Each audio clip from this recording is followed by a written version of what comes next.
When an elderly man made a heartfelt plea to access his own funds, he was confronted by the rigid walls of corporate bureaucracy. Unexpectedly, a towering 7-1 NBA legend emerged as his unlikely advocate. What happened next was beyond anyone's expectations. The glass doors of First Capital Bank shook as they were pushed open with force. Harold Smith, clutching his wooden cane with his frail hands, struggled as two security guards escorted him toward the exit. His old leather shoes scraped noisily against the polished floor. "Sir, I told you 3 times now. No exceptions." The sharp voice of the bank teller cut through the hushed whispers of other customers. "Without updated digital identification, we cannot access your account, regardless of how long you've been banking here." Harold's voice quavered, his dignity crumbling with each word. "Please, I've been coming to the same branch every month for 30 years. Miss Sarah used to help me. She knew my face." His arthritic fingers fumbled with a stack of old documents, utility bills, his veteran's card, and a dog-eared Social Security letter. The papers slipped from his trembling hands, scattering across the floor like autumn leaves. A few customers stepped forward to help, but the security guards waved them away. "Sir, you're creating a disturbance," the taller guard announced, his voice echoing off the high ceiling. "My wife's medication." Harold's voice faltered, thick with emotion, as tears threatened to spill, but didn't. "The pharmacy shuts at 5. I only need to withdraw my pension. It's sitting there in my account." Through the bank's floor-to-ceiling windows, pedestrians began to slow their pace, phones appearing in hands as the scene unfolded inside. The other customers shifted uncomfortably, some averting their eyes while others watched in growing indignation. A young mother covered her child's eyes while an elderly woman clutched her pearls, muttering, "This isn't right.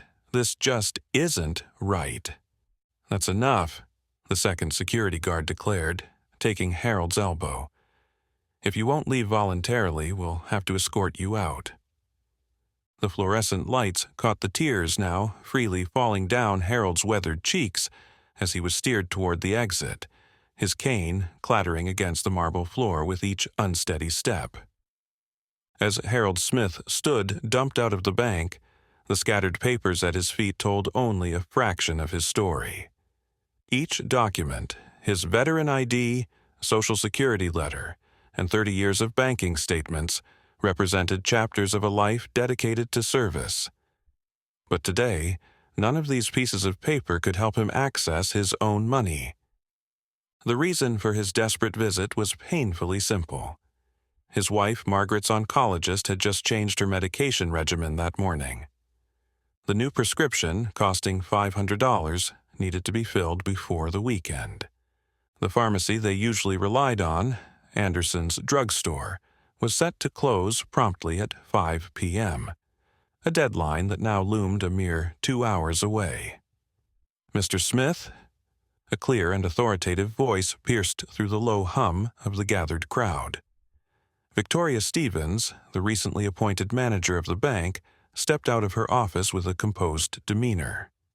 At 35, she'd been fast-tracked through National Financial Group's corporate program, earning this position just 3 months ago during the merger.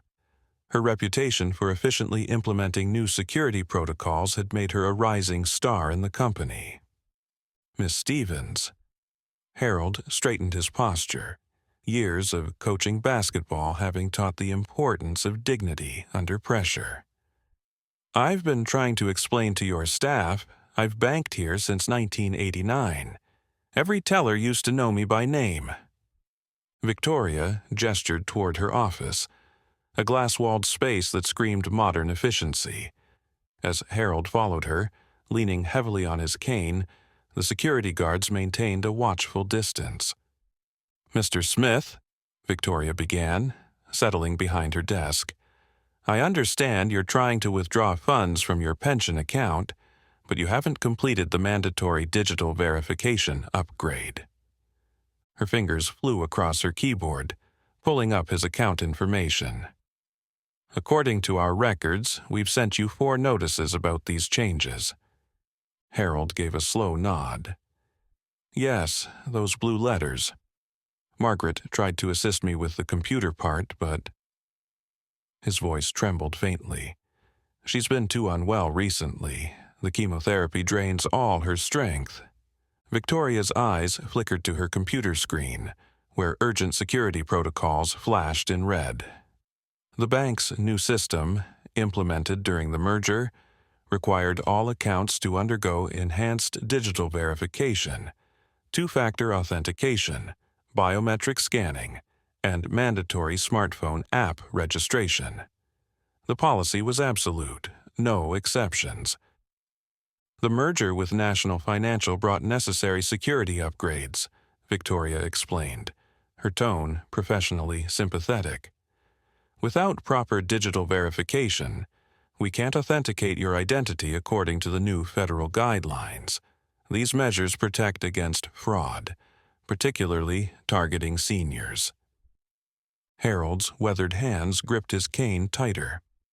"I have my driver's license, my veteran ID, even my original account opening documents from '89. Surely that proves who I am." Victoria shook her head. "I apologize, but physical ID isn't sufficient anymore. The new system requires digital verification through our secure app. It's a liability issue. Corporate policy is very clear about this." "But I don't have a smartphone." Harold's voice cracked. "Margaret and we share a simple flip phone. It was enough until today." Victoria's fingers tightened over the keyboard. The morning's email from corporate headquarters lingered in her thoughts like a warning. 0 exceptions to security protocols. Violations will trigger immediate review of management positions. Her career, her mortgage, her entire future in the banking world, all rested on her unwavering adherence to the rules. "Perhaps a family member could help you set up the digital verification," she suggested, knowing the process would take days to complete. Harold's eyes locked onto hers, a lifetime of wisdom and concern evident in his gaze. "My son is stationed in Germany. Margaret's sister will be arriving next week to assist with her care. But the medication..." He gently set the prescription slip on her desk. "This can't wait until next week." The bank's new policies loomed like an invisible wall between them. Victoria could see Harold's account on her screen. Decades of careful savings, regular deposits, never an overdraft. But the red warning banner across the top was unyielding. "Unverified account access restricted." Outside the glass office, the lobby had grown quieter, other customers watching the scene unfold. Many recognized Harold, the coach who'd spent countless evenings in the old gym, who'd bought uniforms for kids who couldn't afford them, who'd written college recommendations and attended graduations long after his students had left his team. The clock on the wall ticked relentlessly toward 5 p.m., each moment bringing Margaret's medication deadline closer. The system that was designed to protect people like Harold had become the very thing threatening his family's well-being. Victoria stood up, her decision made. Harold's insistence on needing the money felt like a nuisance to the new manager and her staff, so much that they felt it was best to have him outside. Right around that time, Shaquille O'Neal and his teenage daughter, Miara, were pulling up to the bank's parking lot. As they made their way toward the building's entrance, they noticed him. An elderly man sitting on a bench near the bank's side entrance, his shoulders shaking with quiet sobs, a wooden cane gripped tightly in his weathered hands. "Dad, look," Miara whispered, tugging at her father's sleeve. The sight of an elderly man crying wasn't something you saw every day, especially not outside a bank in broad daylight. A few scattered papers lay at his feet. Medical prescriptions, bank statements, and what looked like old photographs spilling from a worn leather wallet. Shaq paused, his 7-1 frame casting a shadow over the scene. "Sir, are you okay?" His deep voice was gentle, a stark contrast to his imposing presence. "Sorry for the interruption. Before we continue with the story, I kindly ask you to like the video and subscribe to this channel. It is very important for us. Thank you very much." Harold Smith glanced upward, quickly brushing away tears with the back of his hand. Despite his predicament, there was a trace of that inherent dignity he carried from years of coaching. "I apologize," he said softly, fumbling to collect his disorganized papers. "It's just my wife, Margaret. She needs her medication, the new cancer treatment, and they won't." His voice cracked as he gestured toward the bank's entrance. Miara was already kneeling, helping collect the fallen papers. She picked up a photograph, a team picture from Millbrook High's championship season. "Dad, look at this. He's Coach Smith. They were talking about him at the camp today." Shaq's expression changed as the puzzle began to make sense. The tales he'd heard earlier about a coach who had devoted his life to the community, who welcomed every child regardless of their ability to pay, and who juggled multiple jobs to sustain youth programs. They were all about this very man. Through his tears, Harold explained the situation: the new digital verification requirements, the medication deadline, his wife waiting at home. Each word seemed to weigh heavier than the last. "4 decades of banking here," Harold said, his voice barely above a whisper. "Now they treat me like I'm nobody, like all those years mean nothing because I can't use their smartphone app." Miara was already on her phone, her young fingers flying across the screen as she read through the bank's online policies. "Dad, this isn't right," she said, her voice carrying that teenage certainty of justice and injustice. "They can't just—" Before she could finish, Shaq had already made his decision. Having lost his sister to cancer, the mention of medication and treatment struck a deeply personal chord. He extended his hand to Harold. "Coach Smith, let's go back in there together," he said, helping the elderly man to his feet. "Sometimes people need a reminder that behind every policy, there's a person." As they walked toward the bank's entrance, other customers began to notice. Phones came out, whispers spread, and social media started buzzing with the unfolding story. The glass door slid open, and the bank's lobby fell silent as the unlikely trio entered. The NBA legend, the teenage girl with her phone recording everything, and the elderly coach whose dignity seemed to return with each step. Victoria Stevens, who had just returned to her office, froze mid-stride as she saw them approach. The power dynamic in the room shifted instantly. This was no longer just about an elderly man struggling with digital banking. It had become a moment of moral reckoning for an institution that had lost sight of its human purpose in the rush toward modernization. "Miss Stevens," Shaq's voice carried across the lobby with the same intensity he once brought to championship games. "I think we need to have a conversation about what banking really means to a community."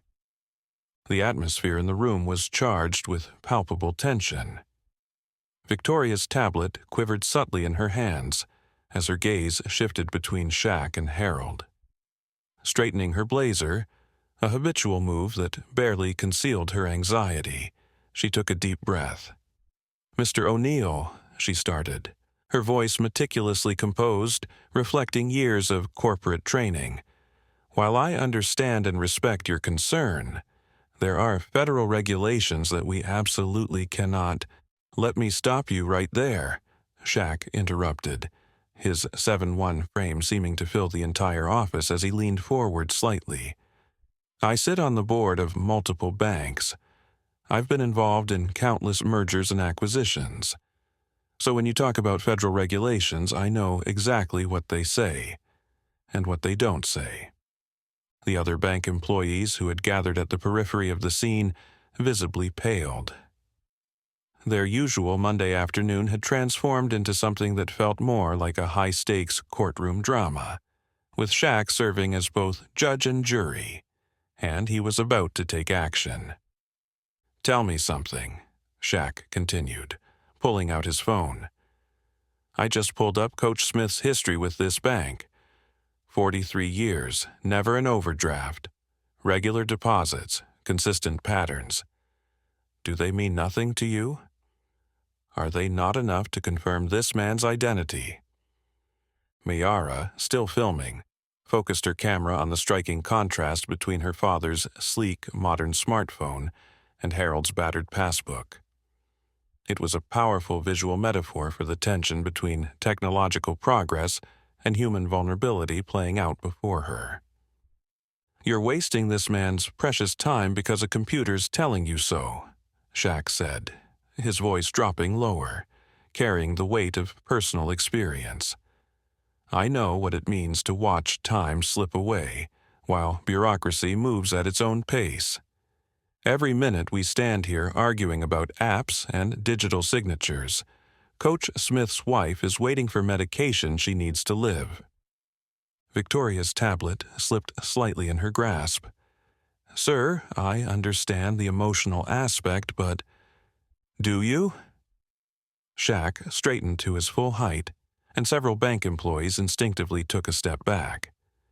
"Because from where I'm standing, and I'm standing pretty tall, I see an institution that's forgotten its purpose. Banking isn't just about securing money, it's about securing trust." He gestured toward the lobby, where customers had pressed against the office's glass walls, phones recording every moment. "Look out there. Every person watching this knows Coach Smith. They trust him with their kids, their futures. But this bank, where he's kept his money for over 4 decades, can't trust him enough to access his own savings." The air conditioning hummed in the sudden silence. Victoria's face had lost all color as she realized the implications. This wasn't just about one customer anymore. It was about the bank's reputation in an age where a single viral video could undo years of corporate branding. "Here's what's going to happen," Shaq said, his tone shifting from confrontational to resolutely determined. "We're going to help Coach Smith access his money today, right now, and tomorrow you're going to review every policy that puts digital convenience above human dignity. Because if you don't—" He paused, letting the moment hang heavy in the air. "I'll personally help Coach Smith transfer every penny to a bank that remembers what community means." The threat wasn't solely in his words. It radiated from the hundreds of phones capturing every moment outside, from the news vans arriving at the curb, and from the universal narrative unfolding. A beloved coach, struggling to access life-saving medication, was being denied simply because he couldn't navigate a smartphone app. Victoria looked down at her tablet, then at Harold's passbook, then at the imposing figure of Shaquille O'Neal standing between her and business as usual. In that moment, she had to choose between corporate policy and human decency, between digital progress and moral responsibility. The clock on the wall read 4:47 p.m. Margaret's medication deadline loomed, and in a small bank office in Middle America, the future of banking itself seemed to hang in the balance. At 4:49 p.m., Victoria Stevens made a decision that would later be cited in banking industry journals and social media case studies. Her fingers trembled slightly as she reached for Harold's passbook. "Let's process your withdrawal right now, Coach Smith," she said, her voice carrying a new note of humanity. "We'll use the emergency override protocol. I'll take full responsibility." As Harold's transaction was underway, Shaq's eyes caught a familiar autographed photo on the coach's phone, one of the few modern gadgets the elderly man seemed to use. The faded picture, dated 1985, showed a younger Harold Smith mentoring a tall, lanky teenager on the court. a teenager who would one day make it to the NBA. "You coached Marcus Wilson?" Shaq asked, his eyebrows rising in recognition. Harold nodded, a brief smile breaking through his worry. "I taught him that skyhook you could never block," he said, momentarily forgetting his troubles in the warmth of the memory. Shaq's deep laugh filled the office, breaking the remaining tension. "Man gave me fits in '96. That was your signature move." By 4:53 p.m., Harold had his funds. The old man turned to Shaq, his eyes glistening. "I don't know how to thank you," he said, his voice thick with emotion. "Margaret, she's all I have left, and this medication—" He clutched the bank envelope tightly. Shaq shook Victoria's hand firmly. "Thank you for doing the right thing," he said, his tone both gracious and meaningful. "Sometimes the biggest assists in life happen off the court." Victoria nodded, a genuine smile replacing her earlier professional mask. As they walked toward the bank's entrance, Shaq made a quick stop at the ATM. Without fanfare, he withdrew some cash and pressed it into Harold's hand. The old man started to protest, but Shaq raised a hand. "Consider it an investment in the Skyhook legacy," he grinned. Miara observed the two men, one tall and imposing, the other bent with age, yet both remarkable in their own ways. Exchange a final handshake. The soft glow of the fading afternoon light cast a warm hue over the poignant moment. Did you enjoy this story? How would you react if a senior was rejected by an employee just because he or she was not tech-savvy? Let us know in the comments below. If you liked the story, subscribe to this channel and leave a like. Sometimes performing honorable deeds can save a life. Thanks so much for listening. See you in the next video. Have a great day.